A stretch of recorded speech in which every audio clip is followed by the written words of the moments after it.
Good morning, good morning বলো, good morning বলো, good morning বলো। আমাদের ঘুমো হয়ে গেছে, উঠে গেছি, আমার খাওয়া হয়ে গেছে, আমি ফ্রেশ হয়ে গেছি, আমি রাতে মামি পাপাকে ডিস্টার্ব করিনি। বলো বলো, ডিস্টার্ব করিনি।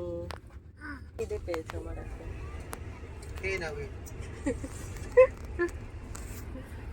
Hello friends, good morning, welcome back to my another blog. আগের দিনের ভিডিওটা আমি যেখানে শেষ করেছিলাম, মানে রাতের বেলায়, এইটা হচ্ছে তার পরের দিন সকালবেলাকার ভিডিও। আর রাত কেমন কেটেছে সেটার কথা একটু পরে আসছি। আর এই যে দেখো, আমার ছেলে কি শান্তভাবে বসে আছে না, দেখলাম চুপচাপ বসে বসে বাইরের দৃশ্য দেখছে। আর গত রাত্রে আমাদের একটুও জ্বালায়নি, ও সুন্দর ঘুমিয়েছে। আর সব থেকে বড় ব্যাপার হচ্ছে, জীবনে এই প্রথমবার আমি ট্রেনের মধ্যে ঘুমিয়েছি, যেটা আমার কোনো কালেও হয় না। আসলে কালকে রাত্রে আমার মাথা ধরেছিল, তাই আমি একটা ওষুধ খেয়েছিলাম, সেই জন্যেই ভালো ঘুম হয়েছে। আর সব থেকে বড় কথা, আমার ছেলে দিব্যি ঘুমিয়েছিল বলে আমরাও খুব ভালোভাবে ঘুমোতে পেরেছি। আর এখন বাজে ঘড়িতে সকাল 9:30, আর আমরা পৌঁছে গেছি মুঘলসরাই স্টেশনে। আর এখন তো মুঘলসরাই স্টেশনের নাম চেঞ্জ হয়ে পণ্ডিত দীনদয়াল উপাধ্যায় হয়েছে, কিন্তু আমরা মুঘলসরাই বলতেই অভ্যস্ত। আর একটা ভালো খবর হচ্ছে, ট্রেন একদম আমাদের রাইট টাইমে চলছে। এখানে ট্রেন 15 মিনিট মতন দাঁড়াবে, তাই পরিতোষ একটুখানি নেমেছে, কিছু খাবার আনতে গেছে। আর আমরা মা ছেলে বসে আছি ট্রেনের মধ্যে। আর আমি ট্রেনের মধ্যে থেকে বাইরের ভিউটা ক্যাপচার করার চেষ্টা করছিলাম। এখানে দেখছিলাম এই যে ভেলপুরি বানানোর তৈয়ারি চলছে, মানে আর কি মুড়ি মাখা। ওই যে ওখানে দেখতে পাচ্ছিলাম আমি টমেটো, পেঁয়াজ, কাঁচা লঙ্কা, লেবু আর মুড়িও দেখতে পাচ্ছিলাম, তাই আমার মনে হলো ভেলপুরিই হবে।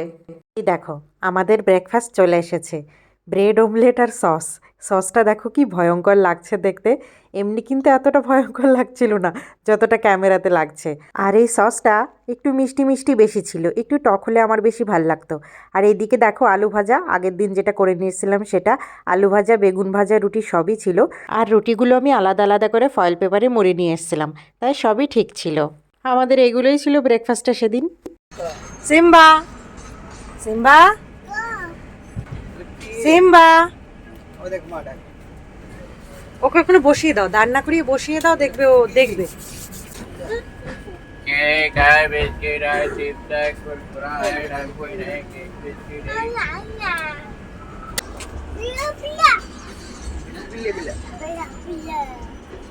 আমাদের ব্রেকফাস্ট হয়ে গেছে, ঘড়ির কাঁটা এখন 11টার দিকে যাচ্ছে। এরই মধ্যে আমরা লাঞ্চের জন্য খাবারও অর্ডার দিয়ে দিয়েছি। আর বসে থেকে থেকে কোমর, হাত, পা সব কিছু ধরে যাচ্ছে। এমনিতেই ট্রেনটা খুব ঢ্যাকঢ্যাকে, মানে ট্রেনটা একটু স্লো চলে। কি করব বুঝতে পারছিলাম না, তাই একটুখানি ট্রেনের মধ্যে হাঁটাচলা করছিলাম। বসে থাকতে আর কতক্ষণ ভালো লাগে, তাই চলে এলাম একটুখানি বাইরে, দরজাটা একটু খুললাম। ট্রেনটা খুব স্লোই যাচ্ছিল, আর বাইরে থেকে একটুখানি ক্যাপচার করার চেষ্টা করছিলাম। অবশ্যই ভয়ে ভয়ে অনেকটা দূর থেকেই করছিলাম। আমার বাপু অত সাহস নেই যে ট্রেনের গায়ে একদম ঝুলে ঝুলে ঘুরে বেড়াবো। আসলে একটু হাওয়া খেতে এসেছিলাম, ওই এসির মধ্যে বন্ধ থাকতে অতক্ষণ তো ভালো লাগছিল না, তাই হাওয়াও খাওয়া হলো, একটু ভিডিও করা হলো। তুমি ওঠো, এটা গঙ্গা নাকি? এটা তো গঙ্গা না।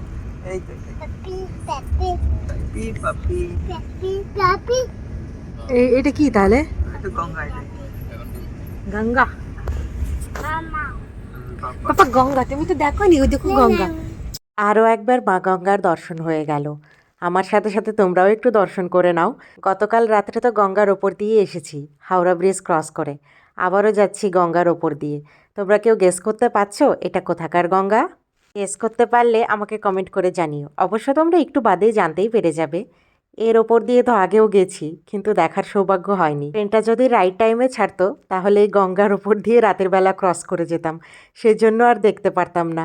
এবার যেহেতু ট্রেন লেটের চোটে টাইমই চেঞ্জ হয়ে গেছে অনেকটা, সেই জন্য এবার দর্শন করার সৌভাগ্য হয়ে গেল।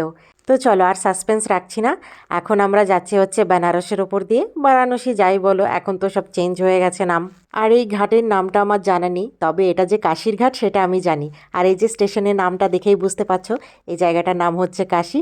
আর এখানকার কথা আলাদা করে কিছুই বলার নেই, আমাদের 4 ধামের 1 ধাম। আমার তো মনে হচ্ছে এর ওপর দিয়ে যেতে পারছি, ওতেই আমার পুণ্যতীর্থ হয়ে গেল। এখানে কোনো দিন আসার সুযোগ হবে কিনা জানি না, তবে উনি যদি চান তবে তো আসতেই হবে।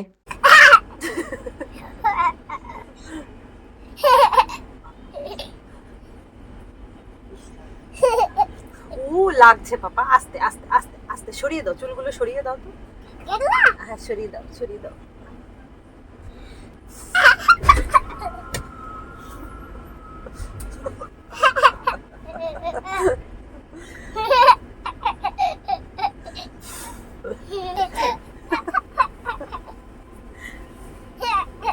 এদিকে আমার ছেলের কাণ্ড দেখো, এই যে এই করছে বসে বসে, কোনো কাজ তো নেই। একটু আগে খুব ছোটাছুটি করছিল, তো এখন ওকে যে এখানে আটকে দিয়েছি, সেই জন্য ওর সাথে এখন খেলতে হবে। ও আমার সাথে এইভাবে খেলে। এখন ও আবার এই যে খুঁটতে শিখেছে, নাক চোখ এগুলো নিয়ে খুঁটবে আর খেলবে। আর ওর সব থেকে প্রিয় খেলা হচ্ছে আমার এই চুলগুলো নিয়ে। চুলগুলোর যা তা অবস্থা করে, এমনিতেই নেই আর অর্ধেক ওই টেনে তুলে দেয়। মাঝে মধ্যে এখন ভাবি, আগের মতন যদি আমার এক কোমর চুল থাকতো তাহলে কি অবস্থা হতো। এদিকে আমার এই অবস্থা করছে, আর পরি তো সেই ফাঁকে একটুখানি ঘুমিয়ে নিয়েছে। বলল যে রাত্রে ঠিকঠাক ওর ঘুম হয়নি, তাই ও এখন একটু ঘুমোচ্ছে। এই শুনছো, শুনছো?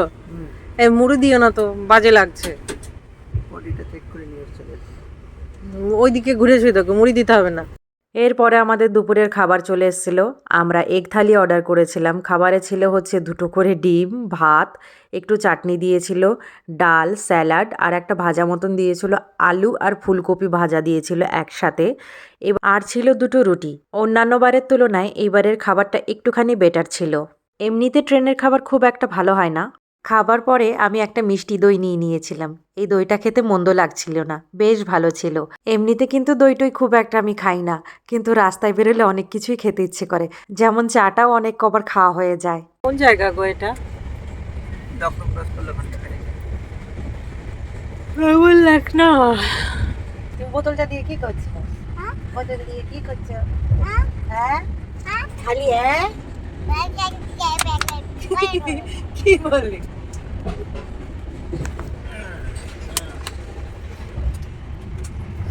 লাঞ্চের পরে আমি একটু শুয়েছিলাম, মানে আমরা সবাই শুয়েছিলাম।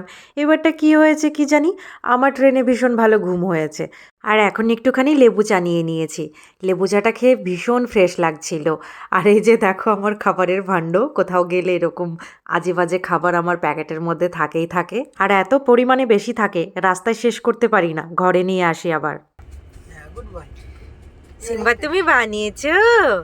তুমি বানাতে পারো? রাখো রাখো রাখো। লি বাবা লে, বাহ। অত সহযোগী আর সময় কাটতে চাইছে, ছেলেকে যে কি কি মতে ভুলিয়ে রাখতে হচ্ছে সে শুধু আমরাই জানি। এখন তো সন্ধ্যা, সন্ধ্যা অবধি তো ভালোই ছিল। এরপরে রাত বাড়ার সাথে সাথে খুব ঝামেলা শুরু করে।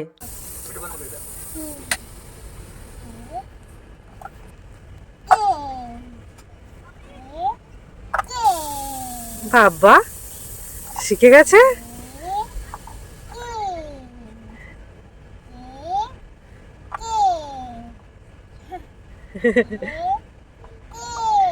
চলে এসেছে আমাদের ডিনার। ডিনারে অর্ডার করেছিলাম হচ্ছে রুটি, মাংস, সাথে দিয়েছে হচ্ছে ডাল, স্যালাড, বাঁধাকপি আর গাজর দিয়ে একটা ভাজা, সাথে দিয়েছে একটু চাটনি। তো আজকে আমার ট্রেনের কামরার মধ্যে সারাদিনটা কিভাবে কাটলো সেটাই তোমাদের সাথে শেয়ার করার চেষ্টা করলাম, মানে একটা অন্যরকম ব্লগ তোমাদের সাথে শেয়ার করলাম। তো আজকের মতন এখানেই ইতি টানছি। গুড নাইট এভরিওয়ান, দেখা হচ্ছে নেক্সট ব্লগে।